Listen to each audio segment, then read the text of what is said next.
ચાલો વિદ્યાર્થી મિત્રો,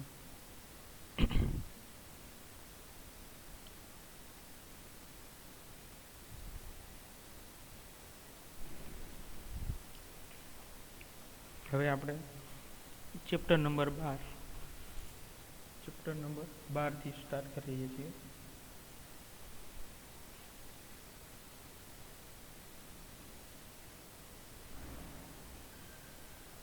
એટમ્સ એટલે કે પરમાણુઓ. એટમ્સ થી સ્ટાર્ટ કરીએ છીએ પરમાણુ.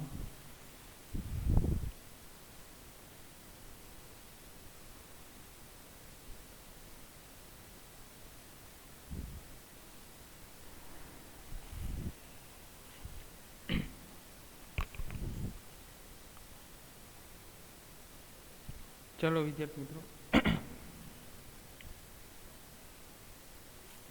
હવે પરમાણુઓ જે છે એટમ્સ, એની અંદર વાત કરીએ આપણે તો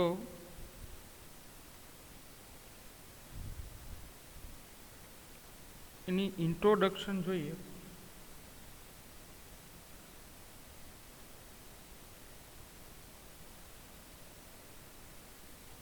એપ્રોક્સલી તમે જુઓ વિદ્યાર્થી મિત્રો,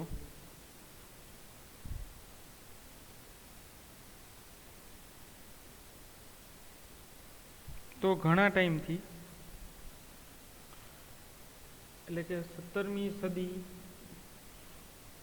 આજુબાજુ લગભગ વિદ્યુતની, પછી 18મી સદીમાં વિદ્યુત અને ચુંબકની, તો આવી જુદી જુદી શોધો જે છે એ આગળ વધતી જ ગઈ.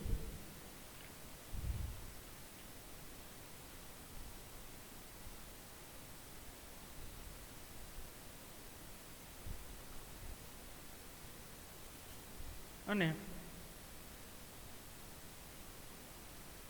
એ આગળ વધતી જતી શોધો એ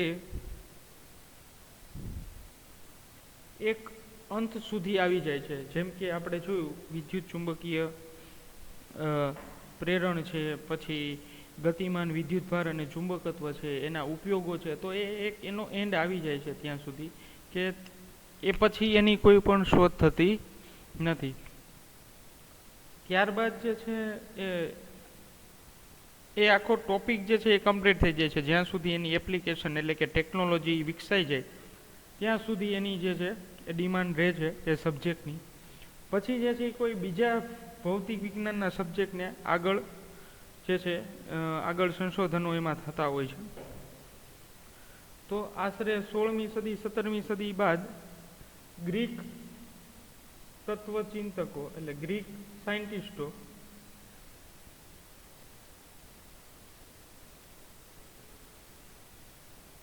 એ જે છે એ સૌથી વધારે બધા એટમ્સ એટલે કે પરમાણુઓને લગતા જે છે એ વધારે ચિંતિત હતા. અને એને જે ગ્રીક સાયન્ટિસ્ટો હતા એ દ્રવ્ય વિશે જે છે, દ્રવ્યમાં એના બંધારણ, દ્રવ્યના બંધારણ ઉપર જે છે એ રિસર્ચ જે છે એ ચાલુ કરી દીધું કે ભાઈ બંધારણ કઈ રીતે બને છે, એને બનવા માટે શું જરૂરી છે.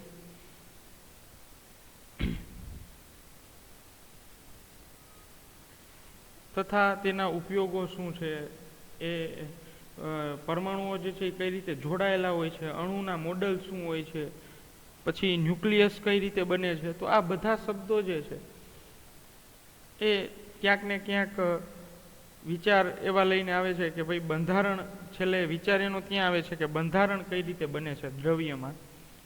તો જનરલી દ્રવ્ય જે છે, કોઈ પણ દ્રવ્ય એ અણુનું બનેલું હોય છે, અણુ કે પરમાણુનું બનેલું હોય છે. કોઈ પણ દ્રવ્ય હોય એ અણુ કે પરમાણુનું બનેલું હોય છે. ત્યારબાદ હવે એ અણુ કે પરમાણુઓ એ શેના બનેલા હોય છે, તો કે અણુ કે પરમાણુઓ ન્યુક્લિયસના બનેલા હોય છે. ચાલો, અણુ કે પરમાણુ એ જે છે એ શેના બનેલો છે, ન્યુક્લિયસના બનેલા છે. હજી ડીપમાં તમે જાઓ તો ન્યુક્લિયસ જે છે એ શેના બનેલા હોય છે, તો કે પ્રોટોન અને ન્યુટ્રોનના બનેલા છે. પ્રોટોન અને ન્યુટ્રોન કોના બનેલા હોય છે, તો કે ક્વાર્ક્સના બનેલા હોય છે. તો કે ન્યુક્લિયસ, હજી તમે ડીપમાં જાઓ તો ન્યુક્લિયસ છે એ પ્રોટોન અને ન્યુટ્રોનના બનેલા હોય છે.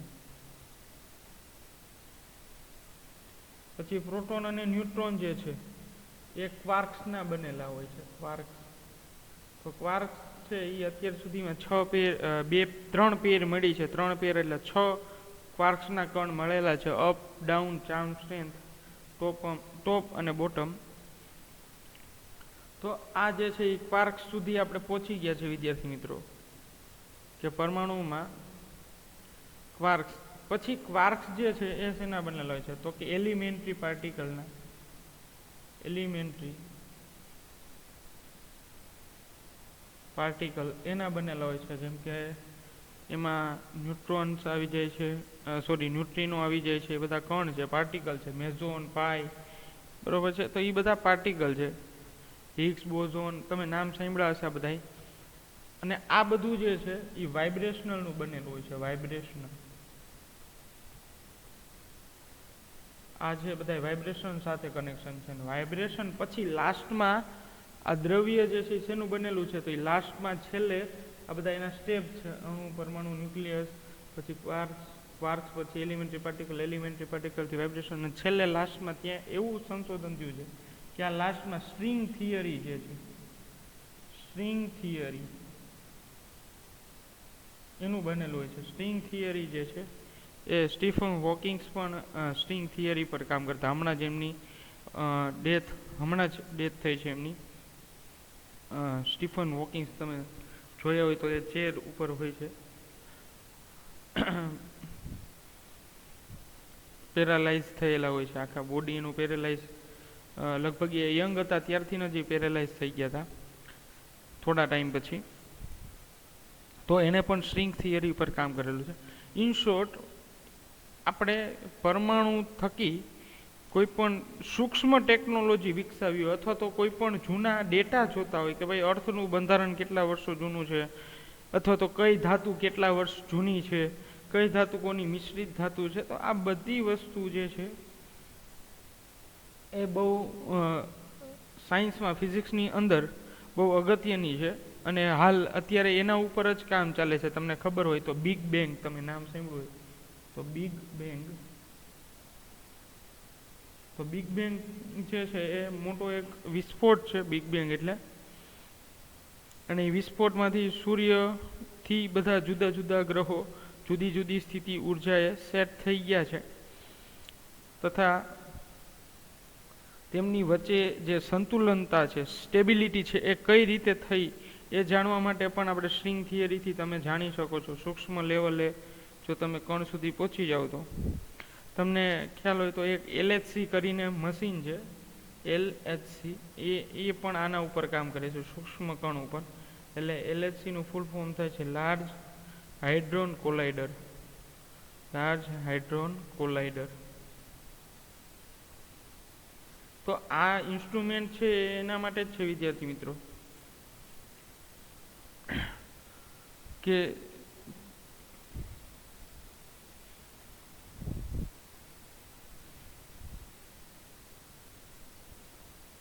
જે સૂક્ષ્મ વસ્તુની બારીકીની માહિતી આપીને સાયન્સની અંદર આગળ વધે.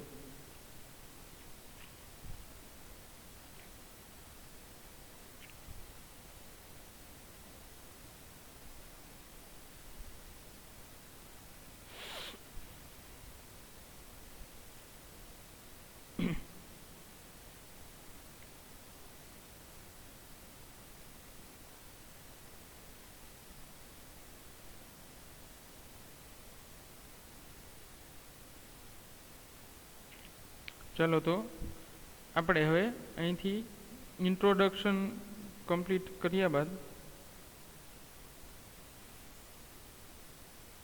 હવે જોશું આપણે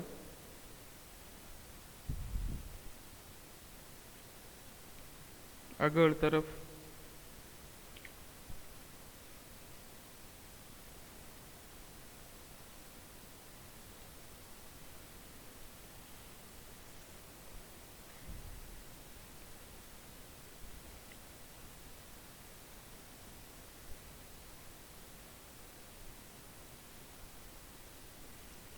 હવે ચેપ્ટરમાં આગળ જોવાનું છે. આ આપણે ઇન્ટ્રોડક્શન કમ્પ્લીટ કરી.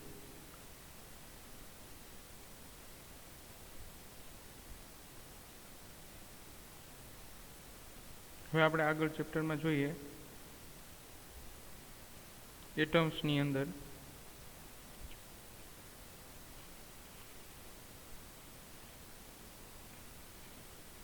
હવે પહેલું જે પરમાણુ મોડલ રજૂ કરવાવાળા સાયન્ટિસ્ટ છે એ છે જે થોમ્સન.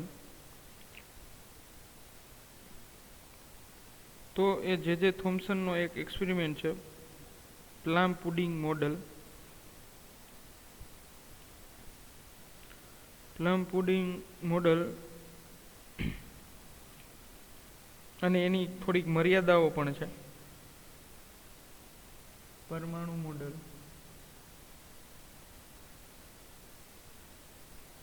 તો પેલું પરમાણુ મોડલ જે છે એ જે થોમ્સન જેણે ઇલેક્ટ્રોનની શોધ કરી છે એ જે થોમ્સન એના દ્વારા રજૂ થાય છે.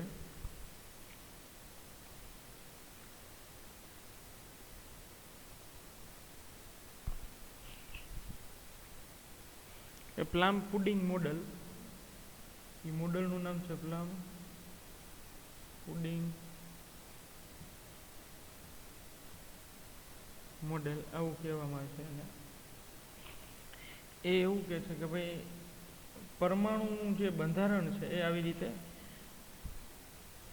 તરબૂચની અંદર રહેલા બી જેવું છે, કે અંદર રહેલા બી છે એ ઇલેક્ટ્રોન તરીકે વર્તે છે. તરબૂચ એની અંદરના રહેલા ઇલેક્ટ્રોન છે.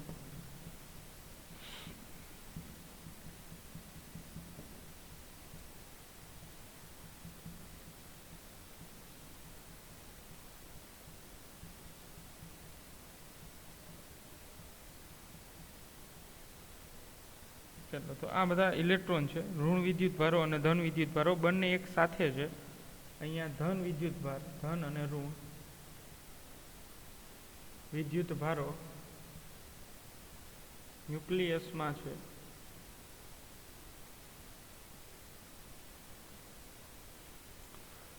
આવી રીતે કેન્દ્રિત થયેલા છે ન્યુક્લિયસની અંદર. જુદા જુદા જે છે એ જુદા જુદા ડિસ્ટન્સે ધન અને વિદ્યુત ભાર સાથે રહેલા છે એવું દર્શાવે છે.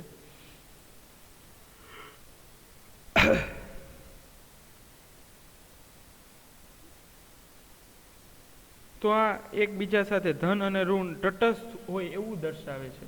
આ મોડલ ધન અને ઋણ વિદ્યુત ભારો તટસ્થ છે એવું દર્શાવે છે. આ ક્વેશ્ચન ખાલી સમજવા માટે છે. તમારે એક્ઝામની દ્રષ્ટિએ આ કંઈ ક્વેશ્ચન પૂછાતો નથી, પણ આપણે સમજીએ કે ભાઈ ઇન્ટ્રોડક્શનથી ચાલુ કરીએ કે ભાઈ પહેલું પરમાણુ મોડલ જે છે એ કોણે રજૂ કર્યું. હવે વિદ્યાર્થી મિત્રો આમાં થાય એવું આપણે થોડી વાત કરીએ કે પહેલું જે કોઈ પણ વસ્તુ જે પહેલી સંશોધનમાં આવતી હોય ત્યારબાદ એના જે ફાયદા ગેરફાયદા જે છે એના પોઈન્ટ્સ જે છે એ વધી જતા હોય. એમાં ખાસ કરીને જે ડિસએડવાન્ટેજીસ છે કે ગેરફાયદા છે અથવા તો એ પરમાણુ મોડલ ફેલ જવાની શક્યતાઓ જે છે એ વધી જાય છે. કે જ્યારે અત્યાર સુધીમાં એક પણ પરમાણુ મોડલ નથી, નથિંગ એલ્સ, એક પણ નહીં. તો ત્યારે તમે જે રજૂઆત થતી હોય એનો વિરોધ જે છે સૌથી વધારે હોય છે.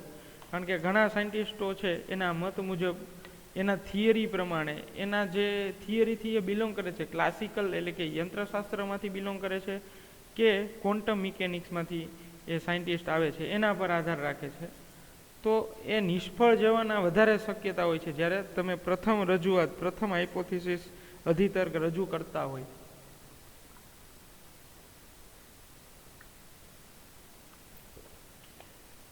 ત્યારે એ ફેલ જવાની શક્યતાઓ જે છે એ ખૂબ જ વધી જાય છે. તો એવી જ રીતે આ જે પરમાણુઓ મોડલ છે, પરમાણુના મોડલો જે છે, તો એમાં પણ આવી જ કંઈક વસ્તુ બનતી હોય છે કે ભાઈ પેલું મોડલ છે એ ધન અને ઋણ વચ્ચે અંદર એક સાથે રહેલા છે, ધન વિદ્યુત ભાર અને ઋણ વિદ્યુત ભાર, અને એ એકબીજાની સાથે સંકળાયેલા છે, તટસ્થ છે. તટસ્થ મીન્સ એવું થશે કે જેટલા ધન વિદ્યુત ભાર છે એટલા જ ઋણ વિદ્યુત ભાર છે, એ બધા તટસ્થ છે.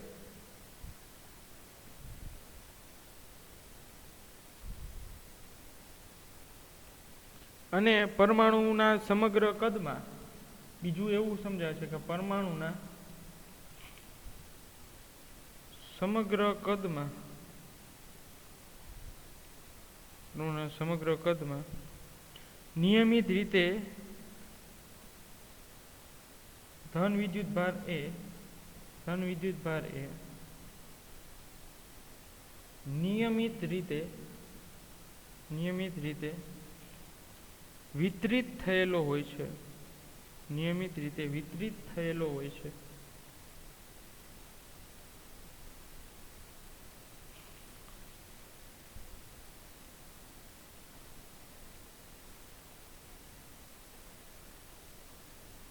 એટલે એ એવું સમજાવવા માંગે છે કે જે પરમાણુ મોડલમાં જે ઋણ વિદ્યુતભાર વાળા ઇલેક્ટ્રોન છે એ તરબૂચમાં બીજની જેમ રહેલા હોય છે. જેમ તરબૂચમાં બી રહેલા હોય છે એવી જ રીતે આ પરમાણુ છે. આપણે પરમાણુ લેવાનું છે. તરબૂચ તો એનો આઈડિયા તો કે તરબૂચ દ્વારા સમજાવે છે કે તરબૂચની અંદર રહેલા બી છે એના દ્વારા સમજાવે છે કે બી છે ઇલેક્ટ્રોન તરીકે. તો આપણે પરમાણુના સંદર્ભમાં વાત કરવાની છે. પરમાણુ જે મોડલ છે એની અંદર રહેલા ઇલેક્ટ્રોન છે એ બી તરીકે વર્તે છે. તો આવા એક તરબૂચના ઉદાહરણ આપતા મોડલને પ્લમ પુડિંગ મોડલ કહેવામાં આવે છે અને એ જે થોમ્સન નામના સાયન્ટિસ્ટ દ્વારા આપવામાં આવેલું હતું. હવે એની ઘણી મર્યાદાઓ પણ છે વિદ્યાર્થી મિત્રો. તો એની મર્યાદા એટલે એની ખરેખર નિષ્ફળતા જ થઈ કે એ પોઈન્ટ દ્વારા એ સરખી રીતે સમજાવી શકતા નથી. એ ડિસએડવાન્ટેજીસ કયો કે મર્યાદા કયો બંને એક જ વસ્તુ થાય કે એની લિમિટેશન છે કે એ લિમિટના કારણે એ પરમાણુ મોડલ સક્સેસ ગયું નહીં. ચલો તો આપણે હવે એની ચર્ચા કરીએ કે કઈ એવા પોઈન્ટ છે મેઇન કે જેના કારણે અહીંયા આટલો ડિફરન્સ આવે છે પરમાણુ મોડલને સક્સેસ થવા માટે આ અવરોધો ઉત્પન્ન થયા છે એને. તો પહેલી જે છે એ નેગેટિવ વસ્તુ એ છે પરમાણુ મોડલની કે ધન વિદ્યુતભાર એ કુલંબિયન બળ અનુભવે છે અને પરમાણુની અંદર ઇલેક્ટ્રોન અને ધન વિદ્યુતભાર કુલંબિયન બળ અનુભવે છે અને તેથી તેઓ સ્થિર ન રહી શકે પણ પ્રવેગી ગતિ કરે છે. તો એક કુલમ્બના નિયમ અનુસાર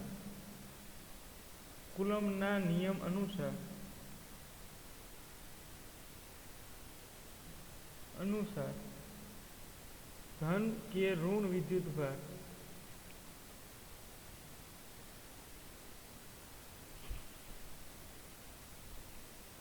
બળ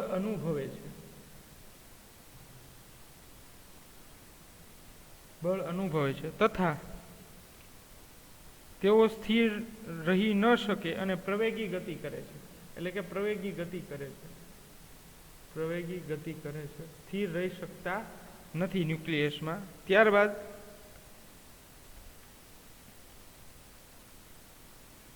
ધન વિદ્યુતભારોનું વિતરણ જે છે એ સમજાવી શકાતું નથી. ધન વિદ્યુતભારોનું વિતરણ સમજાવી શકાતું નથી.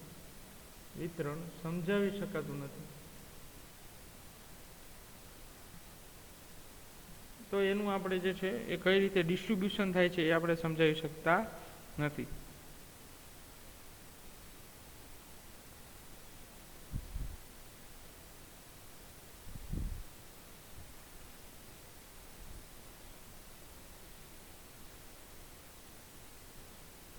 હવે બીજી વસ્તુ કે જે ઉત્સર્જનનો જે સિદ્ધાંત છે કે કોઈ પણ દ્રવ્ય એ પોતાનામાંથી ઉત્સર્જન કરતું હોય છે, પોતાનામાંથી ઉત્સર્જન આપમેળે ઉત્સર્જન કરતું હોય છે. શેનું ઉત્સર્જન કરતું હોય છે? તો કે વિદ્યુત ચુંબકીય તરંગનું, વિદ્યુત ચુંબકીય વિકિરણનું ઉત્સર્જન કરતા હોય છે. તો આ ઉત્સર્જન કરવાનો જે સિદ્ધાંત છે એ પણ ન્યુક્લિયસ પરમાણુ મોડલમાં નથી, જે થોમ્સનના પરમાણુ મોડલમાં નથી. હવે અમુક તરંગલંબાઈનું સતત વિતરણ હોય છે, અમુકનું જુદું જુદું હોય છે, પણ એ એક પ્રકારનું જે છે સમજાવી શકાતું નથી. તીવ્રતા પણ સમજાવી શકાતી નથી. એના મોડલમાં તીવ્રતા પણ સમજાવી શકાતી નથી.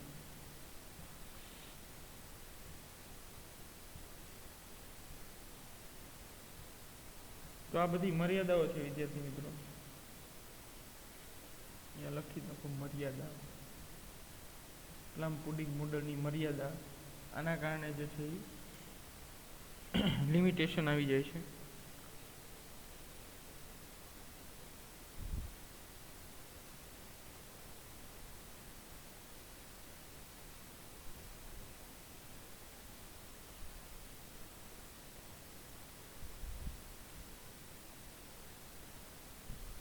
હવે આની અંદરનો જે પ્રકાશ છે, પ્રકાશનું જે ઉત્સર્જન થાય છે વિદ્યાર્થી મિત્રો, એ રેખાઓની શ્રેણી સ્વરૂપે, રેખાઓની શ્રેણી સ્વરૂપમાં ઉત્સર્જન થાય છે, સ્વરૂપમાં ઉત્સર્જન થાય છે.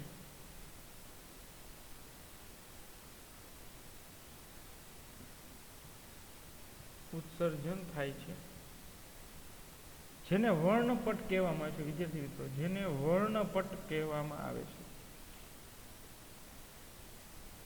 ચાલો, તો વર્ણપટ પણ સમજાવી શકાતું નથી.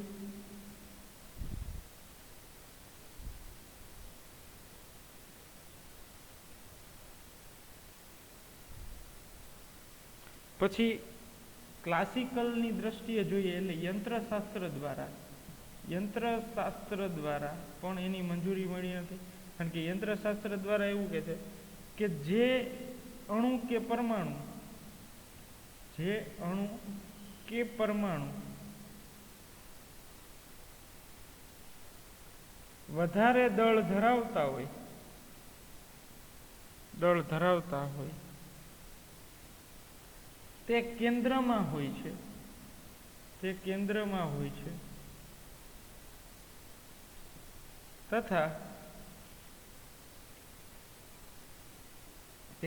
છે, તથા ઓછું દળ ધરાવતા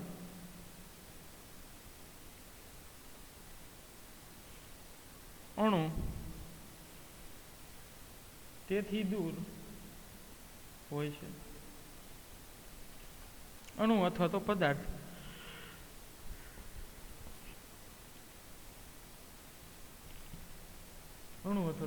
લઈ શકાય. તો આનું બેસ્ટ એક્ઝામ્પલ છે વિદ્યાર્થી મિત્રો આપણી સોલાર સિસ્ટમ.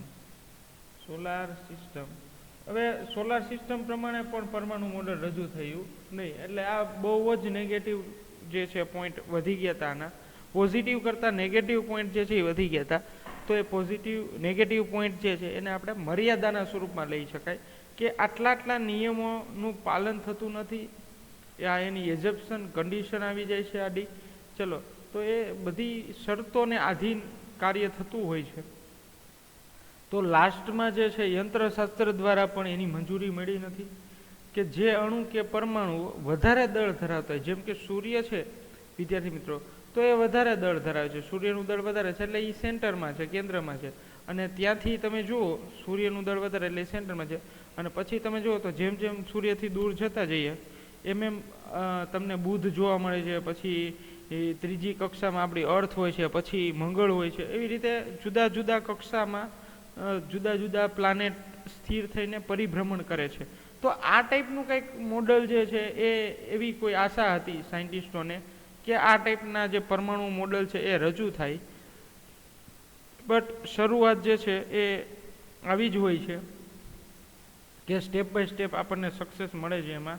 અને એના જે છે એ પરમાણુ મોડલ આવી ગયા પછી પણ એના જે અમુક પોઈન્ટ એવા હોય છે કે જે આપણે સમજી નથી શકતા, અથવા તો કોઈ બીજા સાયન્ટિસ્ટો પણ નથી સમજી શકતા, અથવા તો થોડા સમય બાદ એના ખ્યાલ આવતા જાય છે કે ભાઈ એનું જે કુદરતી રીતે જે છે એ બંધારણ કઈ રીતે બને છે, એની લાક્ષણિકતાઓ જે છે એ સમજાય છે પરમાણુઓ માટે, અણુઓ માટે. તો આ રીતે કોઈ પણ અણુ કે પરમાણુઓ છે એની સ્થિરતા પહેલાં તો ચોક્કસ હોવી જોઈએ. જેમ કે ઇલેક્ટ્રોન છે તો એની સ્થિરતા જે છે એ હોવી જોઈએ, સ્થિરતા દર્શાવતું હોવું જોઈએ. એવું કોઈ પરમાણુ મોડલ રજૂ થયેલું નથી જે થોમ્સન દ્વારા. તો આ બધી વસ્તુ જે છે એ યાદ રાખવાની છે. ફક્ત આ કંઈ ક્વેશ્ચન છે નહીં, આપણે ક્વેશ્ચનના સ્વરૂપમાં આપણે જોવાનું નથી વિદ્યાર્થી મિત્રો, બસ ફક્ત યાદ જ રાખવાનું છે.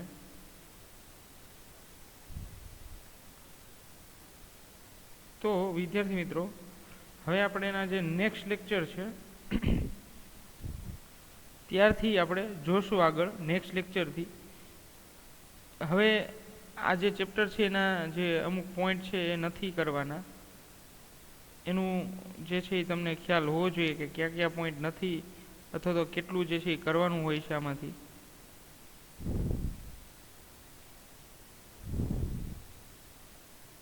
તો એ કહી દઉં, તમને લખાવી દઉં. આજ પહેલો લેક્ચર છે ત્યાં તમને ખ્યાલ હોવો જોઈએ.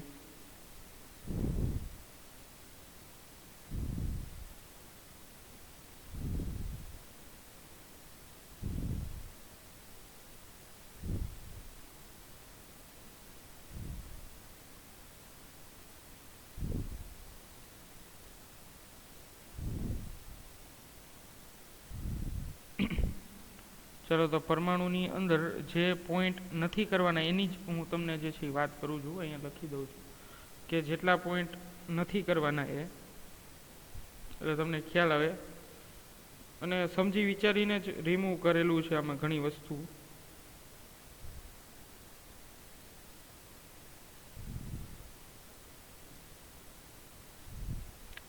હવે જો આલ્ફા પ્રકીર્ણન એ નથી કરવાનું આપણે. એટલે ગાઈગર માસ્ટર્ડના એક્સપેરિમેન્ટમાં અંદર આવે છે આલ્ફા પ્રકીર્ણન. પછી આલ્ફા પ્રકીર્ણનનો ગતિપથ એ પણ આપણે કરવાનું નથી. એની કોઈ પણ જરૂર નથી. આ વિદ્યાર્થી મિત્રો તમે ધોરણ 9માં જોઈ ગયા છો, 9થની અંદર પણ તમે સ્ટડી કરી લીધી છે. ત્યારબાદ તમે આની સ્ટડી 11th સાયન્સની અંદર કેમેસ્ટ્રીમાં કરેલી છે. કેમેસ્ટ્રીની અંદર ચેપ્ટર નંબર 2, 11th સાયન્સની અંદર ચેપ્ટર નંબર 2માં પણ સ્ટડી તમે કરી લીધી છે. તો આ સ્ટડી એ થઈ ગયેલી છે ઓલરેડી તમારે આ પોઈન્ટની બધા. તો એ કંઈ તમારે કરવાની જરૂર નથી. ત્યારબાદ બધી થિયરીઓ છે, ત્યારબાદની જે થિયરી છે એ બધી છે. અને ઉદાહરણો જે છે એ ક્યાં ક્યાં નથી, તો કે ઉદાહરણ 12.1, 12.2 આ ઉદાહરણ આપણે કરવાના નથી. અને ત્યારબાદ સ્વાધ્યાયની અંદર કેટલું રિમૂવ કરી દીધું છે, તો કે 12.1, 12.2 આ સ્વાધ્યાયમાં નથી કરવાના પોઈન્ટ. અને ત્યારબાદ 12.11 થી 12.17 એટલે વધારાના સ્વાધ્યાય કંઈ કરવાના નથી. તો આટલા ન્યુમેરિકલ કરવાના નથી. ઉદાહરણ જે છે 2 ઉદાહરણ નથી કરવાના, સ્વાધ્યાયના 2 દાખલા નથી કરવાના, અને વધારાના સ્વાધ્યાયના દાખલા નથી કરવાના. તો ઉદાહરણ 12.3 થી 12.6 સુધી કરવાના છે. અને સ્વાધ્યાયમાં 12.3 થી 12.10 એટલે 7 દાખલા સ્વાધ્યાયના અને 6 થી 4 દાખલા જે છે, 3 કે 4 દાખલા છે એ આપણે ઉદાહરણના કરવાના છે. ચલો, તો આટલું જે છે એ રિમૂવ થઈ ગયું છે. અને આ જે પોઈન્ટ છે એ મેં તમને કીધું એમ કે તમે 9th સ્ટાન્ડર્ડની અંદર સ્ટડી કરી લીધી છે સિલેબસમાં, તો એ પોઈન્ટ આપણે કરવાના રહેતા નથી. ચલો, સમજાય વિદ્યાર્થી મિત્રો?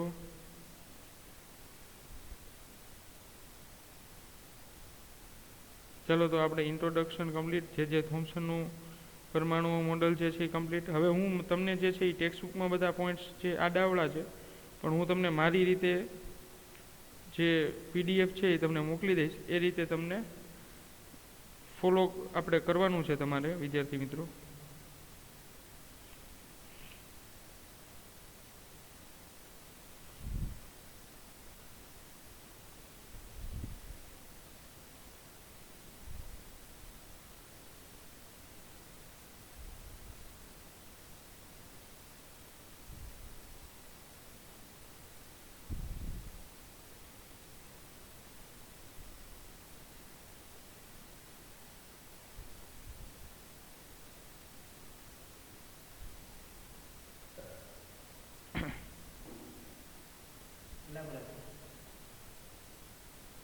ચાલો, તો આટલા પોઈન્ટ જે છે એ તમારે યાદ રાખવાના છે. આટલું રિમૂવ થઈ ગયું છે સિલેબસમાંથી.